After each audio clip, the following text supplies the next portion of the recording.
let's now continue with de Broglie hypothesis. I know what I pronounced. It is like looks like de Broglie, but it is actually de Broglie, the proper pronunciation of a great scientist. ये वो बंदा है जिसने इतनी interesting सी चीज दी जिसके वजह से you could say that like पूरा का पूरा सिस्टम हिला दिया बंदे ने, ऐसे बोल सकते हो तुम लोग. और इतने इजी वे से उसने वो कंक्लूजन निकाला है ना कि आप बिलीव नहीं कर पाओगे. Let me try to explain you why this particular topic is so interesting and important. Okay, उसने क्या नोटिस किया, उसने ना on the basis of symmetry in the nature, जैसे फॉर एग्जांपल अपना बॉडी देखो सिमेट्रिक है, लाइक नेचर में बहुत सारी ऐसी चीजें होती है जो सिमेट्रिक होती है. तो डी ब्रॉय क्या बोलता है, उसने एक थियरी प्रपोज किया. उसने क्या बोला कि matter also have dual nature. अबे मजाक करते हो क्या, ड्यूअल नेचर मतलब वेव एंड पार्टिकल नेचर, वो भी मैटर को.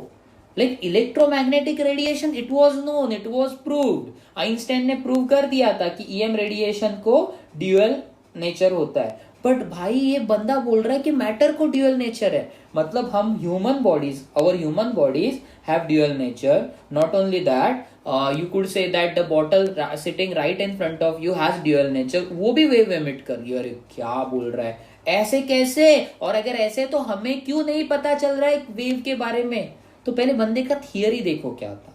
उसने इक्वेशन यूज किया E equals to mc square, Einstein's equation. Okay, the second equation that he used was E equals to h nu, or we could also write it as hc by lambda. दो बहुत सारे simple सा equations, बंदे ने इसको equate कर दिया. तो like mc square and hc by lambda are equated. c is cancelled out. What do you get? You get mc equals to h by lambda. Correct. Lambda ये साइड पे आएगा, mc ये साइड चला जाएगा. आपको क्या मिला? आपको मिला lambda equals to h upon mc. Correct. But what is mass into velocity रे? Isn't it momentum? तो उसने मोमेंटम ऑफ फोटोन से रिप्लेस कर दिया. तो लैम्बडा बन गया h अपॉन p, है ना. अभी वो क्या बोलता है कि अगर समझो instead of photon what if we consider object, तो अपना मोमेंटम हो जाएगा mv.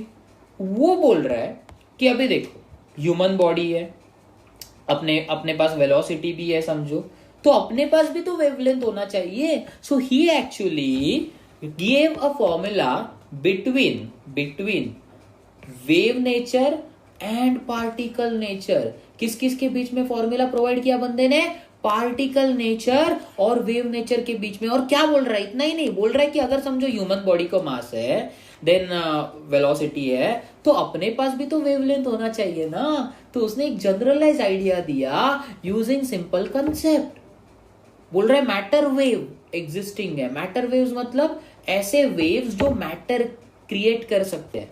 But like why his theory was like कि मतलब ये सच्ची में है कि नहीं, या फिर ह्यूमन के वेव्स हमें दिखते क्यों नहीं है, वो हम लोग थोड़ा आगे देखते हैं. इस पर्टिकुलर फॉर्मूला को और मॉडिफाई करने की कोशिश करते हैं. What is the formula of kinetic energy? Kinetic energy as a formula of half mv square. So आप v स्क्वायर को एक तरफ ले सकते हो, 2 वो साइड पे, m ये साइड पे. What do you get v square as? You get 2e upon m. So if you want to find out square root, what will you do? So v will be equals to under root of 2e by m. Correct. तो उसने क्या किया, उसने ये जो v का formula है वो अपना जो पहला फॉर्मूला आया था ना h by mv, वहां पे सब्सटीट्यूट कर दिया. जैसे ही उसने सब्सटीट्यूट किया, he got something that looks like this. अभी वो क्या कर सकते हैं हम लोग, ये जो रूट है ना m, वो उसको ऊपर शिफ्ट कर सकते हैं या फिर टर्म्स को उल्टा सुल्टा कर सकते हैं. आपने किया उल्टा तो ये m ऊपर चला जाएगा. इस m को अगर मैं अंदर लेके जाऊंगा स्क्वायर रूट के, then it will become square. जैसे स्क्वायर हो जाएगा, m and m will get cancel. What do we get? We get h upon under root of 2mek. ये आपको लैम्बडा का फॉर्मूला मिल गया. ये एक फॉर्मूला हो गया. और एक फॉर्मूला है kinetic energy is also given by ev. अगर आपको फॉर्मूला याद है काइनेटिक एनर्जी कैसे दिया जाता है, ev के फॉर्मूला से. और you could also write that E will be equals to E मतलब चार्ज होता है. चार्ज तो कोई भी हो सकता है. इलेक्ट्रॉन के जगह दूसरा कोई चार्ज हुआ तो we could use Q, and then V के जगह we could write voltage V only. तो हम लोग QV लिख सकते हैं. तो ये जो EK है उसकी जगह QV भी आ सकता है। ये एक और फॉर्मूला मिला आपको लैम्बडा के रिलेटेड। तो लैम्बडा के 2-3 फॉर्मूला हम लोगों ने सीखे, एक ये सीखा। मैंने इस चैप्टर का फॉर्मूला लिस्ट भी क्रिएट किया है आपके लिए, तो आपको मजा आएगा, टेंशन लेने की कोई जरूरत नहीं है। यहाँ पे क्या था, लैम्बडा इक्वल्स टू H/mv था। So we got these things covered out. ये सारे फॉर्मूलाज हम लोगों को समझ है।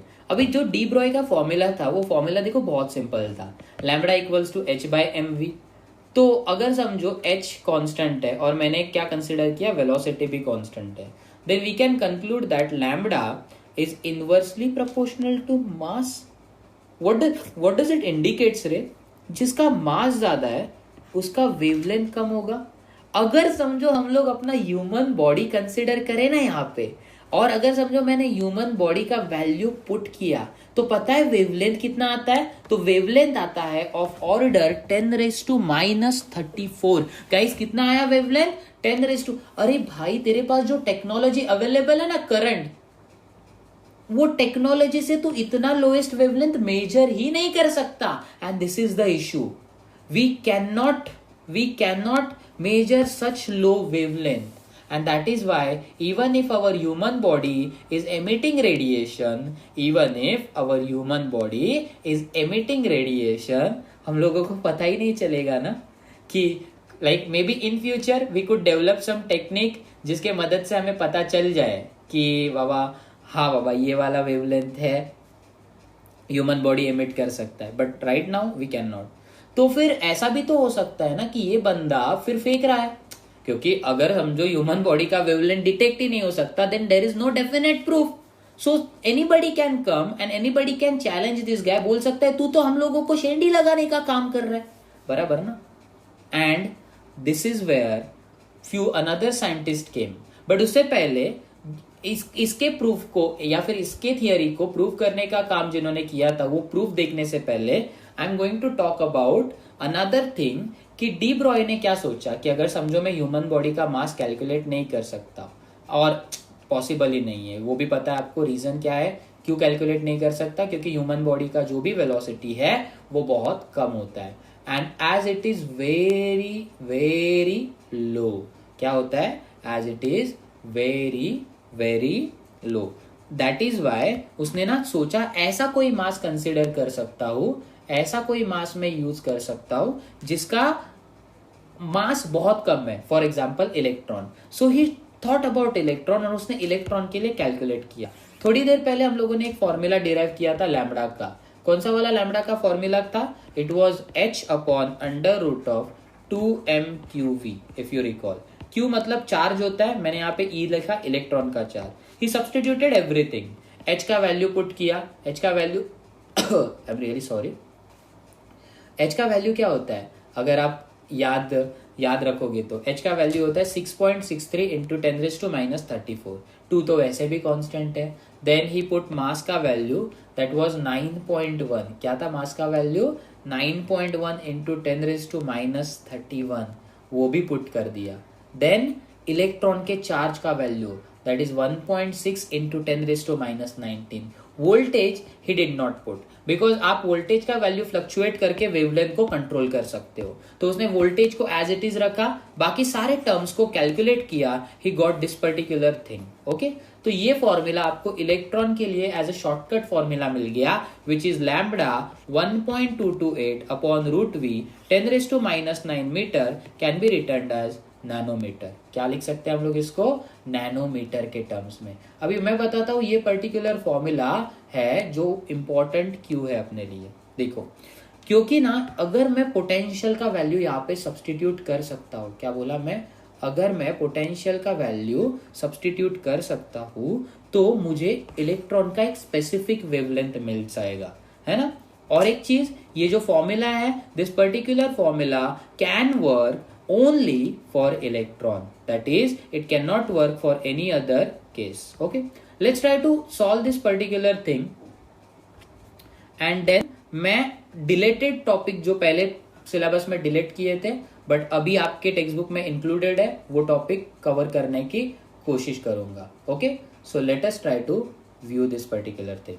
पहली चीज, and electron is accelerated through a potential difference of 120 volt. एक न्यूमेरिकल करते हैं छोटा सा, लाइक 120 वोल्ट है, de Broglie wavelength find out करना है, तो वोल्टेज के जगह √120 डालोगे। याद है अगर आप इसको 1.228 लिख रहे हो तो आंसर नैनोमीटर में आता है, तो दैट मीन्स जो भी आंसर आएगा वो नैनोमीटर में आपको वेवलेंथ देके जाएगा। ओके, अभी आपको ये चीज अच्छी तरह से समझ गई है आई गेस।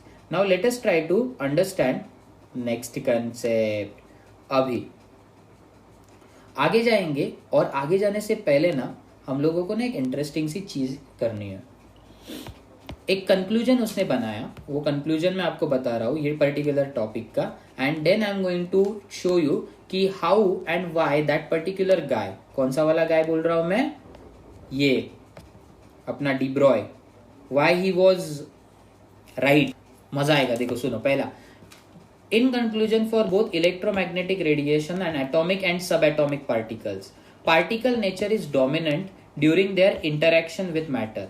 तो जब भी कोई भी रेडिएशन हो, भले इलेक्ट्रोमैग्नेटिक रेडिएशन हो, एटॉमिक रेडिएशन हो, सब एटॉमिक रेडिएशन हो, पार्टिकल नेचर जो होता है वो dominant means it wins over wave nature. जब भी इंटरैक्शन की बात होती है, भले वो इंटरैक्शन रिफ्लेक्शन के टर्म्स में हो, स्ट्राइकिंग के टर्म्स में हो, फोटो इलेक्ट्रिक टर्म्स में हो, and so on, but when we are talking about traveling through space, that is a particular travel, एक जगह से दूसरी जगह पे वेव जा रहा है या फिर एक जगह से दूसरी जगह एनर्जी जा रहा है, तो वो कौन सा फॉर्म लेने की कोशिश करेगा, वेव नेचर डोमिनेट करेगा। तो ये कंक्लूजन था, इंपॉर्टेंट था, डी ब्रॉय से रिलेटेड नहीं था, बट मैंने आपको एक्सप्लेन करने की कोशिश की बढ़िया से। Now let us try to continue with the next concept. अभी क्या करेंगे हम लोग, नेक्स्ट कंसेप्ट पढ़ते के वक्त we are going to see the dilated topic। okay, तो नेचर पहले ओपन करते हैं और वो करने की कोशिश करते हैं।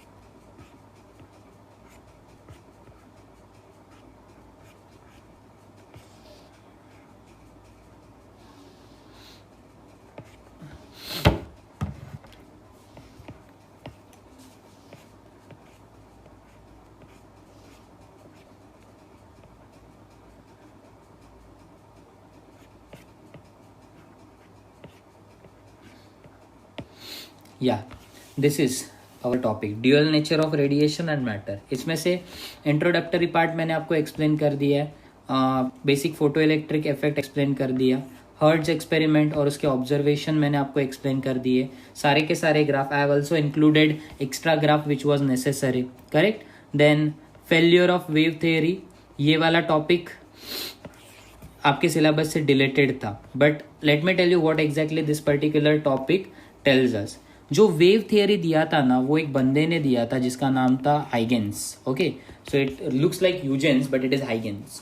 तो हाइगेन ने क्या किया था, एक थियरी दिया था, वो थियरी के अकॉर्डिंगली वो वेव नेचर से बहुत सारी चीजें एक्सप्लेन कर पाया, जैसे रिफ्लेक्शन एक्सप्लेन किया, रिफ्रैक्शन एक्सप्लेन किया, okay, but he was not able to explain photo electric effect. तो जहां पे वेव थियरी फेल हो गया, साइंटिस्ट के दिमाग में फोटोन के बारे में सोचने की चुल मच गई। So they wanted to think in terms of photon, और उन्होंने फोटॉन्स के टर्म्स में या फिर पार्टिकल के टर्म्स में सोचना चालू किया। ओके, देन उसके बाद ये कुछ सॉल्व सम है जो आप आराम से सॉल्व कर सकते हो। फिर आइंस्टाइन के पॉस्टुलेट आते हैं, E=h/nu, देन फर्स्ट पॉस्टुलेट। ये जो जितना भी लेंदी दिख रहा है ना, मैंने मेरे नोट्स में उनको शॉर्ट एंड स्वीट में कन्वर्ट करने की कोशिश की। आप देखोगे मेरे नोट्स, आपको मजा आएगा पढ़ने के लिए। अभी इतना बड़ा पॉइंट कौन पढ़ेगा और याद कैसे रखोगे? तो जो भी मैंने किया है वो समराइज किया है, हर एक पॉइंट को। जैसे ये भी मैंने समराइज किया है, आपको प्रॉपरली एक्सप्लेन करके दिया है। तो मेरे नोट्स भी आप पढ़ोगे तो सारी की सारी चीजें कवर हो जाएंगी। Now this particular thing was also removed from your syllabus, but we are now going to see this particular thing as अभी के लिए आपके सिलेबस में ये इंक्लूडेड है। तो कुछ ऑब्जर्वेशंस है, ये ऑब्जर्वेशंस वेव थियरी के लिए एंड फोटोन पिक्चर के लिए क्या होते हैं वो बताता हूं। Electrons are emitted as soon as the light is incident on the metal surface. Okay, then very intense light is needed for instantaneous emission of electron, and photon में क्या है, only one photon is needed to eject one electron from the metal surface, and energy exchange between electron and photon is instantaneous on collision. Okay, तो मतलब scene कैसे होता है कि wave theory actually explain नहीं कर सकता ये ऑब्जर्वेशंस को, है ना। मतलब कैसे होता है कि वेव थियरी फोटो जो भी ऑब्जर्वेशंस है उन ऑब्जर्वेशंस को जस्टिफाई नहीं कर पाता, और जो फोटोन पिक्चर है इट एक्चुअली कुड जस्टिफाई। ये इन्होंने क्या बोला है, electrons are emitted as soon as the light is incident. तो फोटोन थियरी क्या बोलता है कि एक फोटोन भी इनफ है एक इलेक्ट्रॉन को बाहर निकालने के लिए। फोटोन का स्पीड होता है स्पीड ऑफ लाइट जितना, तो फटाफट से स्ट्राइक हो जाएगा। ओके, और यहाँ पे वेव थियरी क्या बोलता है कि आपको इंटेंस लाइट निकले लगेगी तभी आपका इंस्टेंटेनियस एमिशन होगा, but it is not necessary. Even with the less intense light you could emit electrons. That only depends on photon. मतलब वेव थियरी का लॉजिक रॉन्ग हो गया। देन और कुछ लॉजिक्स आपको एक्सप्लेन करने की कोशिश करता हूं। लाइक एक लॉजिक हम लोग ये देखते हैं, increasing the intensity has no effect on the electron energy. अगर आप इंटेंसिटी इंक्रीज करोगे तो इलेक्ट्रॉन का एनर्जी इंक्रीज नहीं होगा। बट वेव थियरी क्या बोलता है, higher intensity should mean electrons emitted with higher energy. ये कौन बोल रहा है, वेव थियरी। बट ये वेव थियरी जो बोल रहा है वो ऑब्जर्व नहीं किया, मतलब वेव थियरी वर्क नहीं करता, ये बता रहा है ये पूरा का पूरा chart. Sir do we have to remember this table? बिल्कुल नहीं है, जस्ट आपके नॉलेज के लिए इसको आप स्किप भी कर सकते हो। इसलिए मैं आपको 2 या 3 चीजें ही एक्सप्लेन करने वाला हूं, इसमें से ज्यादा डेप्थ में हम लोग नहीं जाएंगे। क्या बोला है फिर से बताता हूं, वेव थियरी बोलता है कि जितना ज्यादा इंटेंसिटी होगा उतना ज्यादा इलेक्ट्रॉन बाहर निकलेगा with more energy. But real life में ऐसा नहीं होता। रियल लाइफ में क्या होता है कि इंटेंसिटी और इलेक्ट्रॉन का एनर्जी का कोई कनेक्शन नहीं है। ओके, उल्टा फोटोन बोलता है कि higher intensity means higher number of electrons, incident photons. In higher number of incident photons means higher collision means higher electron मतलब higher current. This is true. तो जो फोटोन का एनर्जी है वो इंटेंसिटी के ऊपर डिपेंड नहीं होता, वो किसके ऊपर डिपेंड होता है, फ्रीक्वेंसी। तो आप ये टॉपिक सेल्फ स्टडी के लिए ले सकते हो, वो भी आपको अगर इंटरेस्ट है, आपको जानना है कि वेव थियरी फेल क्यों हुआ तो। बट इसके ऊपर क्वेश्चन आने के चांसेस बहुत रेयर है। फिर मैंने वेव पार्टिकल ड्यूअलिटी एक्सप्लेन किया, ये सारी चीजें। Let's now talk about photocell, क्योंकि फोटोसेल पहले आपके सिलेबस से डिलीट किया गया था but now it is included in your syllabus, so I am going to discuss. Photocell ना basically photo electric work function के ऊपर ही वर्क करता है। कैसे, मैं आपको दिखाने की कोशिश करता हूं, ध्यान से सुनो। देखो, पहली बात तो ये आपका क्या है, ये आपका एक फोटोसेल है या फिर एक सेंसर है। अभी इस पर्टिकुलर सेंसर में जो अंदर वाला पार्ट है ना वो कैथोड से पेंट किया जाता है या फिर कैथोड से कोटेड किया जाता है। Paint is not actually a proper word, we should use the word coated. तो inner part is coated with cathode material. इसके ऊपर इंसिडेंट लाइट आती है, जैसे ये इंसिडेंट लाइट आती है तो इलेक्ट्रॉन एमिट होंगे। ये पूरा का पूरा वैक्यूम में मेंटेन होता है। इलेक्ट्रॉन एनोड के ऊपर स्ट्राइक होंगे या फिर कलेक्टर प्लेट के ऊपर स्ट्राइक होंगे। This C over here represent collector plate, that is why C बोला है, कैथोड नहीं, कंफ्यूज नहीं होना है। कैथोड ये वाला है जो इलेक्ट्रॉन को एमिट करता है, उसको कैथोड बोलते हैं। समझने की कोशिश करना है, समझ गए? अभी देखो आगे क्या होने वाला है, ये जो इलेक्ट्रॉन है वो एनोड के ऊपर स्ट्राइक होंगे तो एनोड इलेक्ट्रॉन रिसीव करेगा, यहाँ पे लेके जाएगा, सर्किट कंप्लीट होगा, कंटिन्यूअस करंट फ्लो हो रहा है, ये करंट चलता रहेगा। ओके, अभी सीन क्या होता है, ये आपका होता है फोटोसेल। फोटोसेल्स कहाँ पे यूज होता है, it can be used as a sensor for indicating कि कितना लाइट प्रेजेंट है। फॉर एग्जाम्पल अभी समझो एक लोकेशन है जहां पे सफिशिएंट लाइट नहीं आ रहा है, तो डीएसएलआर उस हिसाब से आपके इमेज को एडजस्ट करेगा। बट डीएसएलआर को कैसे पता चला कि कितना लाइट आ रहा है बाहर से? तो अगर समझो इंसिडेंट लाइट मोर है ना, ज्यादा इंसिडेंट लाइट है या फिर मोर इंटेंस लाइट है तो करंट ज्यादा फ्लो होगा। करंट ज्यादा फ्लो होगा तो वो सेंसर क्या करेगा, डीएसएलआर को बताएगा कि ज्यादा करंट है, उसके अकॉर्डिंग इमेज एडजस्ट करो। अगर समझो लाइट कम हो गया, क्या हो गया, लाइट कम हो गया, बाहर का अंधेरा हो गया, तो इंटेंसिटी भी कम होगा। इंटेंसिटी कम तो करंट कम, उसके अकॉर्डिंगली डीएसएलआर का ऑटो फोकस एडजस्ट हो जाता है, सेटिंग एडजस्ट हो जाती है। Isn't it wonderful? बट इससे भी वंडरफुल मेरे को एक और एप्लीकेशन लगता है जिसको हम बोलते हैं burglar alarm. How does burglar alarm work? I totally love this particular application. ध्यान से सुन, ये ना ये फोटोसेल होता है। ओके, फिर यहां से ना यहां से एक ना यूवी रेडिएशन यूज किया जाता है या फिर ऐसा रेडिएशन जो नॉर्मली ह्यूमन आइज को नहीं दिखता। अभी कंसिडर करो ये कंटिन्यूअसली यूवी रेडिएशन चालू रहेगा और फोटो सेल्स के ऊपर स्ट्राइक होता रहेगा। जब तक ये फोटो सेल्स के ऊपर स्ट्राइक होता रहेगा तब तक यहाँ से क्या मिलता रहेगा, तब तक यहाँ से आपको करंट मिलता रहेगा। Continuous current you would get, समझ रहे हो, कंटिन्यूअस करंट। अभी क्या होता है, समझो एक आधा चोर है and that particular thief actually comes to steal something. The moment he comes to steal something, the line is blocked or the light is blocked. As soon as this particular light is blocked, यहाँ से supply stop हो जाएगा। As you already know that the process is so instantaneous, मतलब इतना ज्यादा instantaneous process होता है ना, इतना मतलब क्या ही बोलो तुम लोग, तो प्रोसेस इतना ज्यादा फास्ट होता है कि लाइट तुरंत स्टॉप हो जाएगा। तुरंत स्टॉप होने से जो करंट है वो भी स्टॉप हो जाएगा। जैसे ही करंट स्टॉप हो जाएगा तो सेंसर को पता चलेगा कि there is some restriction happening, कोई तो चोरी करने के लिए आ चुका है, ये समझ जाएगा। और जैसे ही समझ जाएगा कि कोई तो चोरी करने के लिए आ चुका है तो सेंसर क्या करेगा पता है, सेंसर अलार्म बजाएगा। तो जैसे ही करंट स्टॉप होता है अलार्म बजना चालू हो जाता है। ओके, एक एक्स्ट्रा बैटरी भी प्रोवाइडेड होती है सर्किट में, तो वो सर्किट में बैटरी जो होती है वो अलार्म बजाने का काम करती है। तो ये कितना इजी है देखो, इतने इजीली चोर पकड़े जाते हैं। तो यही रीजन है कि आपने नोटिस किया होगा कि मूवीज लाइक धूम वगैरह या फिर मिशन इम्पॉसिबल, उसमें आपने देखा होगा कि वो लोग ना जब ऐसे चोरी करने जाते हैं हाई सिक्योरिटी प्लेस में, so they usually wear goggles, specific goggle made for specific purpose. तो उनको ना ये सारे रेडिएशन दिखते हैं, तो वो क्या बोलते हैं पता है, वो बोलते हैं कि मतलब वो रेडिएशन से ऐसा कूद बीत के जाते हैं and all those things. Okay, but बोलने का पॉइंट ये है कि ये लेजर को आप स्टॉप कर रहे हो, आप करंट स्टॉप कर रहे हो, आप करंट स्टॉप कर रहे हो तो रिले सर्किट एक्टिवेट हो जाएगा, बैटरी के मदद से अलार्म बजेगा। कितना वंडरफुल प्रिंसिपल है, जरा सोचने की कोशिश करो, कितनी बढ़िया चीजें यहाँ पे हो रही है। I want you to understand this particular thing. तो ये था फोटो सेल का यूज। एक तो मैंने कैमरा में यूज बताया, डीएसएलआर में ऑलरेडी सिचुएटेड होता है, फोकस एडजस्ट करने में लाइट के हिसाब से हेल्प करता है। और दूसरा चीज कौन सा बताया मैंने, बर्गलर अलार्म, जो मेरा फेवरेट एप्लीकेशन है। और कुछ एप्लीकेशन है तो I want you to go deep into it and I want you to study it. अभी लास्ट थियरी पार्ट है जो भी लास्ट टाइम डिलीट किया था, बट आपके लिए मैं इसको अभी फिर से सिखाने वाला हूं। That particular part is Davisson Germer experiment. क्या है नाम, डाविसन गार्मर।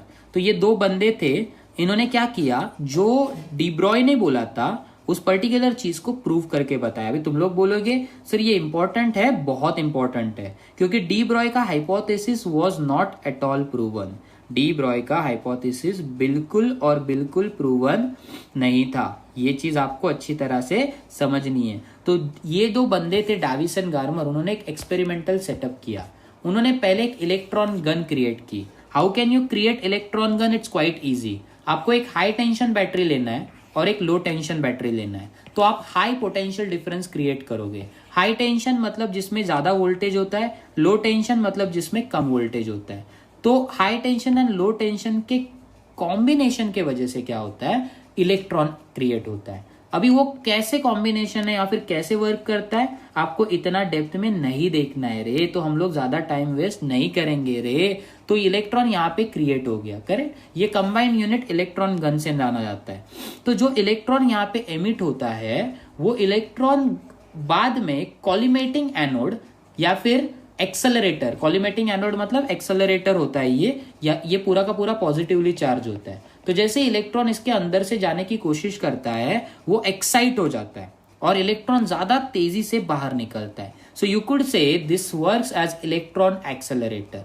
तो इलेक्ट्रॉन का बीम एक निकल क्रिस्टल के ऊपर स्ट्राइक होता है। निकल क्रिस्टल के ऊपर स्ट्राइक होने के बाद it gets deviated from its original path. As it gets deviated from its original path it now strikes at the detector. ये मूवेबल डिटेक्टर है जो डिटेक्ट करेगा कि इलेक्ट्रॉन गिर रहा है कि नहीं, क्योंकि ये गैल्वानोमीटर को कनेक्ट होता है। If you recall your current electricity logic, galvanometer is a device which is used to measure current, correct. तो गैल्वानोमीटर जो करंट मेजर करता है तो उसके लिए करंट आना तो चाहिए, और करंट कब आएगा, जब इलेक्ट्रॉन आएंगे। तो ये इलेक्ट्रॉन डिविएट होने के बाद गैल्वानोमीटर पे रीडिंग शो करेंगे, जिससे हमें पता चलेगा कि there is current flowing in the circuit.